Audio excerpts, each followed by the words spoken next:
Энэ бол 80-ад оны дундуур Хөвсгөл аймагт болсон явдал юм. Тэр үед Хөвсгөлийн цагаан улс суманд Баатар гэдэг нутаг усандаа төдийгүй хойд чихтэй алдартай бөө байжээ.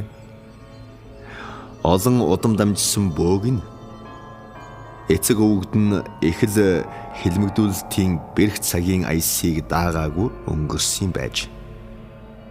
Ялангуяа аав Даржаа нь тэр цагт хилмигдэн баригдаж явхдаа өөрийгөө тарны аргаар эгүүтгсэн гэдэг.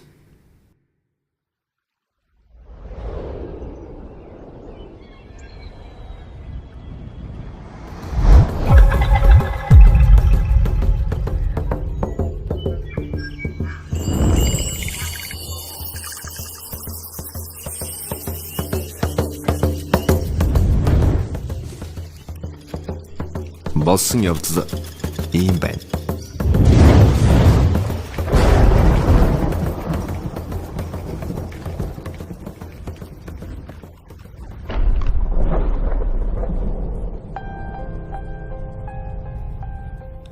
Даржаа бөө цагаан уулдаа алдаршиж үе дамжсан зайран байсан болохоор нутгийн төдийгүй зэрэгэлдээ аймаг сумынханд ч гэсэн чадах чинээгээрээ тусалдаг байж. Нэг удаа цагаан үрээс 2 хүн ирж түүнийг залж л дээ. 19-т охин галзуурв гэсэн дуудлага байсан юм байна. Даржаагаа очвол дөнгөж төрсөн охин савны халуунаас болоод солиорсон байлаа. Бүрээд аль байж Даржаа зайран үдшийн бүрийгээр тэднийд очсон юм санж. Өмсгөлөө өмсөж хингэргээ дэлдэн тамлгаа дуудан цамнаж гарч. Түүдэг тойрон цамнаж байснаа суун тусаад шууд бурайдаар загнаж гарчээ. Өөрөөр хэлбэл бурайд охины өвөөгийн сүнстэй холбогдсон юм байх. Хөрвүүлэх юм бол өвгөний сүнс ингэж охин хэлжээ. Охин минь чи даач явда. Чи булга агнадаг биш зүүдэг хүн шүү дээ. Юугаа хийж амьтны амь таслаад байна. Чи жирэмсэн байхдаа буу үүрч бор гөрөөс буудсан байна. Жир гөрөөс биш байж хэцүүдээ охин минь гэж хэлсэн байна. Ингээд Даржаа бөө харын аргаар түүнийг аргадж охиныг нэгэн хар модонд хүлүүлээд түүдгийн цучлаар шавхуурдан цамнсан байна. Ингэхдээ амандаа байнга тайлга хэлж байсан нь мэдээж. Тэгэх хүртээ ёстол болж байгаа уулын орой руу үе харж чих тавьж байсан гэдэг.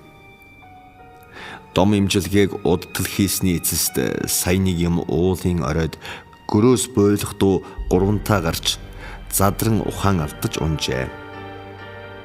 Амнаас нь хөөс сахран хэсэг хөвцснээ босч ирээд нөгөө охиныг усаар ариусгасан байна. Ус цацаад тамлаг хэлээд л. Тэгж засал сая нэг юм шөнөөр өндөрсөн байна. Маргааш нь бууг нь ариусгаад дахин барихыг хоригдсон гэдэг. Дахин буу агсаж ан хийгээд солиорвол би дийлэхгүй шүү. Чамд ангийн дон шүглсэн байна. Энэ удаа аргаллаа гэд тэднийд 2 хоноход охин нь эдгэрч овоо тэнхэрчээ. Нөгөө дүүл нь Даржаа зайранг хүргэж өгөөд тэднийг харж явтал маш ширүүн аадар орж гин. Ёстол хувингаар цутгах мэт орж байсан юм байхаа. Даржаа 2 нөхрийн хамт уяан дээрээ буугаад морьдоо уйчгаад гэрт орж ирэхэд хүмүүс мэл гайхаж цэлхөхөрчээ. Тэр 3-ын хувцс хонор хув хуурай байсан гэдэг. Хамт явсан 2 нь ихэд гайхснаа ийн ярьсан юм.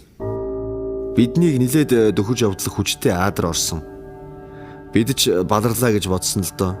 Гэтэл зайрантан өврөөсөө нэг ургамал гаргаж ирээд тарин юм уу тамлаг уншиж хэлсэн. Орж эхэлсэн бороо ярагдаад л явчихсан. Биднийг тойроод л шаагаад байсан гэж хэлсэн гэдэг. Үүнийг тэр үед 10 настай байсан хүүн болох Баатар Зайран сонсож нүдээр үзсэн тухайга бурхан болохынхоо өмнөхөн буюу 2001 онд ярьсныг нутгийн хөвөн багш Дэлгэр-бат надад өгүүлсэн юм. Тэрээр цааш ингэж хуужлаа. Баатар Зайран надад ярьсан юм л да. Даржаа Зайран Баатар бөөг 9 настай байхад нь бүх юмаа өвлүүлж. Өөрөөр хэлбэл хүү Баатар нь 9 настайдаа Зайран болсон хэрэг. Тэр жилийн намар анх удаага буусан юм байхаа. Ингээд байж байтал 1938 он гарч.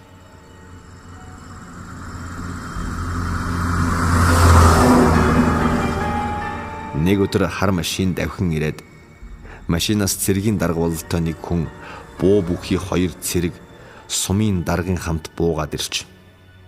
Хэрэг бишцэн нь тодорхой болсон л доо. Сумын дарга хий димийл хулганаж, офицер харин зандарч эхэлжээ. Даржаа Зайран хайлт төмөлт хувцаслаад цайж амсаж амжилгүй гарсан гэдэг. Сумын төвд авчираад баригдсан зовлон нэгт хүмүүстэй нийлүүлээд нэг хонуулаад аймгийн төв рүү очисон байна. Буутай харгалзагчид дагалдах тул оргох талаар бодохын ч хэрэггүй байлаа. Баригдсан хүмүүсийг хоншигл холбосон гэдэг. Хонох газар буулгаж аягд цай хоол өгдөг байж л дээ. Нэгэнт өнгөрснөө мэдсэн хүмүүсийн хоолоогоор юуд авах үлээ дээ. Хоолтой хоолгүй ялгаач бараг байхгүй биз. Тэднийг аймгийн төвд авчираад буулгахад Даржаа Зайран аль хэдийн амьсгал хураасан байсан гэдэг. Хоёр талд нь сууж явсан хүнээс асуухад аманда юм үглээд л захаа долоогоод л явсан юм. Нэг мэтгэд таг чимээгүй болохоор нь ундчихлаа гэж бодсон гэж хэлсэн гинлээ. Ногоо малгайтнууд айснаасаа болоод өнхөлцөх нь хагарсан хэмээн оншилсан байна. Харин нутгийн зон олон арай өөрөөр хандаж манай хүн үххээ мэдсэн. Тэгээд зовлон багтаа өнгөрөхийн тулд нууц тарины аргаар амиа ийгүтгсэн гэдэг хэмээн ярилцж гин. Зарим нь бүр өөрөөр амиа хорлсон л доо. Түүнд амьтан хорлуулдаг хор зөндөө байсан. Хүн хорлуулдаг нь ч байгаа байлгүй гэж ярих нь ч олонтой тохиолдож. Баатар эхлээд бүлгэмд сууж 4 аргын тоо бичиг үсэгт суралцжээ. Түүнийг цааш нь сургах гэсэн боловч нэгэнд шүтэн авчихсан онгод нь үе үе орох болохоор ээж дүү нартаа туслах нэрээр хөдөө үлдэж амьдсан гэдэг. Улааны суртал ухуулга их мөрдлөг хавчлага туйлдаа хүрсэн болохоор бүр ойн иргэдийг бараадсан байна. Тэндээ бүгсээр 1939, 1945 оны дайн, 1947-оос 48 оны баруун хилийн тулгарлалтын үеийн цэрэг татлахаас мултарч амжижээ. Бараг бүртгэлгүй нэгэн байсан гэгтч болно. Тэр үед тайгад эмнэлэг эмч байгаагүй болохоор гол хүн нь Баатар Зайран байсан лавтай. Түүний талаар үлгэр шиг домог зөндөө байдаг. Сорчлон ганц хоёрыг нь одоо та бүхэндээ хүргэе.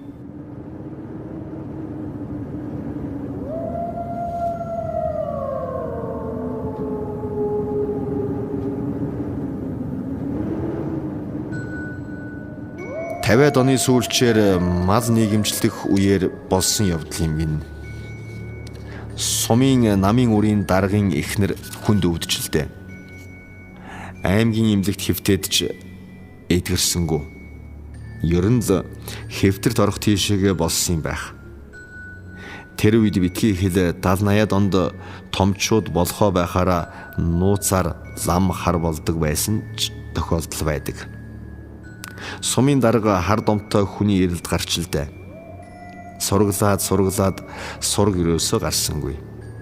Тэгж байтал малаа тушааж явсан нэгэн өвгөн Даржаа агсны хүү Баатартай уулзахыг түүнд зөвлөсөн гэдэг. Тэр ч уухаан тас явсан байна. Ойн иргэдээс асуусаар байгаад түүнийг олоод авчилдээ. Гэрт нь орвол нас тогтсон эмэгтэй 3 хүүтэйгээ байсан гэдэг.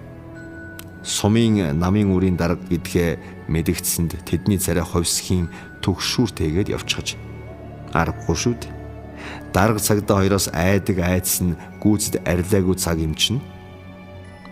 Цайз хүү болсны эцэст дарга уучраа хэлжээ. Баатар харин түүнд татгалцсан байна. Татгалзах ч юу ах вэ дээ? Тим юм мэдэхгүй, чадахгүй гэж л хэлэхгүй юу? Удаан гуйсны эцэст надад болон ээж дүү нарт минь муу юм хийхгүй бол аваад ир гэж хэлсэн гэдэг. Манерч уухантас буцжээ. Маргааш оройн морь тэргээр хэвтрийн хүн аваад ирчил дээ. Баатар үдшийн бүрийгээр түүдэг асаагаад бөөлж эхэлжээ. Тэр бас галын таринтай хүн байсан бололтой. Өвчтөн дээр жодгор босгоод шатааж орхисон гэдэг. Дарга их л сандарсан ч яаж чадаагүй мэдээж. Энгийн хүн тэгсэн бол даргын ихнэр хуурхлагдаж өгөхгүй юу? Жодгорч шатаад дууссан. Тэрүүхэн агшинд улайд хизээд дуртай 2 хон хэрэг тагнаа таших адил дуугарсаар өвчтөн болон тэнд байгстыг 3 тойроод нисээд явсан гэдэг. Баатар хэсэг самнаж байснаа ухаан балардсан байдалтай хэсэг суугаад улааны бузар болжээ. Эзэд нь ирээд явлаа. Айлаас дэв шингэсэн мах идсэн байна. Ирэх жилээс энэ өдөр хүртэл айлаас мах битхийд гэж лүндэн буулгажээ. Ингээд 3 хоноод буцахыг тэдэнд зөвлөж тэд ч ёсоор болгож өнөө хэвтрийн нөхөр 3 дахь өдрийн өглөө өөрөө босоод ганцаараа бие зассан гэдэг. Ингээд сумын намын үрийн дарга 100-ийн 2 дэвсгэртээр гар цайлгаад яваад өгсөн гэдэг. Гурил будаа цай тамхиж өгсөн гэдэг. Эцсийн найдлага байсан болохоор болсон ч эс болсон ч дүүрчгээд бэлтгэлтэйгээ очив үсттэй. 70-аад оны үед аймгийн нэгдсэн эмнэлгийн эмч очсон байгаа юм. Хүүхдэн саагаар өвдсөн гэмээр чөдөртэй юм шиг өрөөлдөж явдаг болчихсон байж. Тэр үед саа буюу племилитийн шинжилгээ хийдэггүй байсан болохоор яг таг тогтоох боломжгүй байсан нь мэдээж. Сумын намын үрийн даргаас сонссон уу эсвэл түүний тараасан цуу ярианаас мэдвүү юутайч Баатрыг олоод очсон байна. Аймгийн эмнэлгийн эмч ингэж явааг үзээд гайхсан нь мэдээж. Эмч манай хүүд үл танигдах өвчин туслаа. Орчин үеийн эмнэлэг лав итгэж чадахгүй тодорхой боллоо. Бололцоотой бүх эмчилгээг хийгээд ч ялгаа алга. Таал нэг арилгаж аварч үз хэмээн гуйж гин. Аймагт бөөлөх боломжгүй. Юутач аваад ир. Дийлэхгүй бол битгий гомдороо гэж хэлээд явуулсан гэдэг. Эмч ч ёсоор болж.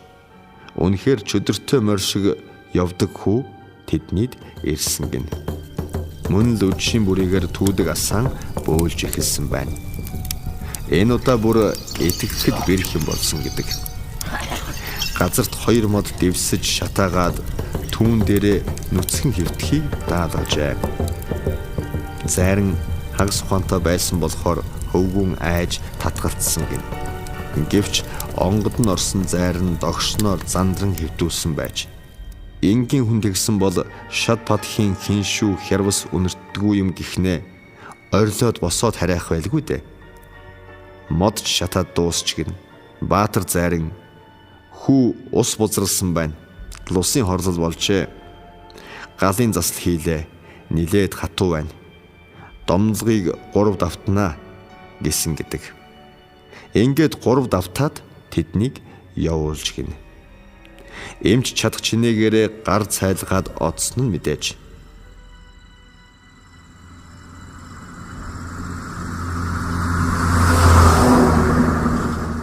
Яг 10 хоног байтал нэг машин ирж гин. Машинаас эмчийн гэргий хүү 3 бууж. Хүү жирийн явдлаар ирж Баатартай мэндэлсэн гэдэг. Өөрөөр хэлбэл бүр идэгсэн хэрэг л дээ. Эхэн доглон нулимстай аав нь мөнгөн аяг хадаг сүүтэй уулзсан байна.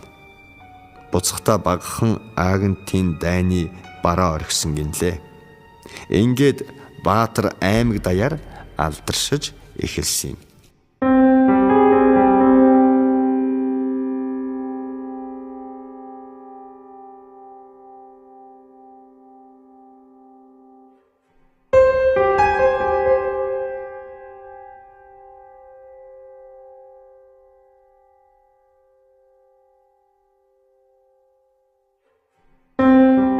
Наяад оны ихэр ойн иргэдийн нэг өрхийг гамшиг дайрч 7 хүүхэдтэй айл байж л дээ. 4 хүү, 3 охин ямар нь мэдэгдэхгүй үл таних өвчин туссан гэдэг. Гэнэт халуураад биеэр нь улаан цэгэн тууралд гарч төдөлгүй татаад талидаг өвчин байж гин. Одоогийнхоор бол менингит гэмээр айлын ууган отхон 2 хүүхэд нь ийхүү нас барж Баатар удганыг залах нь тодорхой биз дээ. Өөр хэнийгээ гэхвүлээ. Сумын имлэг хол болохоор очиж ирсээр байтал дахиад хэдэн ч хүүхэд нь өвдөх юм билээ дээ хэмээдлээ. Зүгээр өвддөг болж яа гихв. Үхлийн аюултай өвчин шүү дээ. Ойн иргэдэд Баатар юу боллоо гэж цааргалхав тэднийд очсон байна. Өчийн бүрэнхийгээр бөөлдгөөрөө бөөлөөд тамлаг дуудаж цамнаж ухаан балартаж ирснэ. Гэрт байгаа аав ээж хоёрыг нь авдар сав хэрэгтэй зүйлсийг нь гарган хүүхдүүдийг нь дотор нь үлдээгээд үүдийг нь хаалгаад галдж орхиж гин. Урт дүрлцээд дотор нь байгаа юу ч үлдэхээргүй аимшигтайгаар шатсан гэдэг. Дотроос нь хинч аврал ирж хашгирсангүй хачирхалтай. Хуурай модон урц хормын дотор шатаад дуусахад дотроос нь хүүхдүүд нь үнс тортогч наалдаагүй гарч ирсэн байна. Энгийн жирийн хүн ингэсэн бол хүүхдүүд гэртээгээ шатах нь мэдээж ойлгомжтой. Ядчил галын дүлд хуйхлагдана үсттэй. Ингээд дахин бөөлж байгаад ингэж хэлсэн гинлээ. Эзэн амьтны хараал болсон байна. Ойн тайгын эзэн байж та нар өнчин амьтан амжээ. Түүнийгээ шударгаар хэл. Гэхдээ аав нь хэсэг хулгалснаа өнгөрсөн 7 хоногт том бид хоёр харин анд явсан юм а. Ангаар баян тайгад нэг ч амтан үзэгдээгүй гайхаад явж байсан. Гэтэл тайгын ихэнд өнчин цаа таарсан юм. Залуу ир цаа байсанд хангай дэлхий юм хайрлаа гэд наманчихсан юм. Ам тавихта тайгийг дөрөгтөл аимшигтай мөөрсөн. Арс шир толгой нь тэр байна. Гэхэд Баатар зайран тэгнэ тэр. Тайгийн эзэн онгон цаана амжээ. Аргалаагүй бол танах удмаараа сүрэх байж гэсэн байна. Энд өгүүлсэн хідэн баримт бол түүний бараг өдөр тутмын амьдралын нэгэн хэсэг. Тэр бүхнийг өгүүлэх боломжгүй юм. Галын засал голдуу хийдгийг бодохоор догшин бас харын талын зайран байсан бололтой. Түүний амьдрал эмгэнэлтэйгээр төгссөнийг одоо та бүхэндээ хүргэе.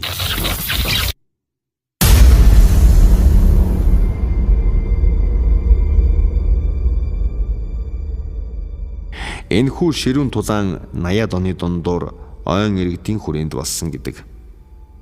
Тэр нэг гайтай өдөр хөвсгөлийн рэнчин лумбийн нэгэн даяанч дарахад эр тэднийд буусан гэдэг. Монголчуудын ёсоор дайлж цайлсан байна. Архинд халсан дарахад Баатар хоёр энэ тэрийг ярьж байснаа дуун чангарчаа. Улмаар маргасан байна. Хөвсгөл бөөтөж сорн эренчин лумбдвэ. Үгүй дээ. Манаагч бөөтө. Би гихтэл удам дамжсан зайран үхсэн хойноо чиний бөө гэж юу байдгийг танах нь тааруул да. Ямраа чамд харуулнаа. Чи чаддг юм бол тэгэлдээ. Чадaltaй дийлнэ биз үзье л дээ. Гэх зэрэгээр маргаж байснаа унтаад өгсөн. Өглөө нь босонгуудаа дарахад ир цай чамсалгүй хар цагаан дуугүй яваад өгсөн гэдэг. Явхдаа за зайрантан хийдэг юм хий. Би хариу барья. Хин нэг маань үлдэхвэц гэд мордсон гинлээ. Баатарч хийдэг юма хийсэн бололтой дарахад хараад хачин муухай хардаржээ. Хэд хэдэн шин тэгсэн байна. Хэрэг бишлсэнд хариуд нь дарахад жатах хийсэн гэдэг. Бүр айл амтандаа хилж байгаад хийсэн гинлээ. Баатар Зарингийн хар дом дарахад ирийн жатах хоёр харилцсан тэнцүү байсан болохоор хэн нэг нь эндсэнгүй. Гэхдээ дарахтын жатах арай хүчтэй байсан юм уу да. Баатар бөө удалгүй ухаан солиорсон гэлээ. Гэхдээ үе үе хайлт ухаан ордог бөгөөд тэр үедээ ухаан гүйцэтгэх юм болвол хариугаа авч гүйцнээ чамаг гэж хэлдэг байна. Түүнийг аргалах хүн байгаагүй болохоор аймгийн нэгдсэн эмнэлгийн сэтгэл мэдрэлийн тасагт байн хөвцсээр 90 оны дундуур өөд болсон юм байна. Түүний ухаан бүрэн цэлмэж хариугаа авч амжаагүй. Одоо бодож байх нэ тэрхүү дарахад зүгээр нэгэн биш байсан бололтой. Эренчин түмбээс цагаан уул тэр дундаа ойн ирэг дээр хэсэж явахыг бодоход эгэл ир биш байсан нь тодорхой. Тайгын харын бөөгийн тэр тусмаа удам дамжсан бөөгийн хараалыг давна гэдэг амаргүй л дээ. Тэгээд бодохоор тэрхүү дарахад даяанч яавч зүгээргүй нэгэн байж тэрхүү дарахад 90 оны дундуур өөрийн зөнгөөр нас эцэлсэн гэдгийг.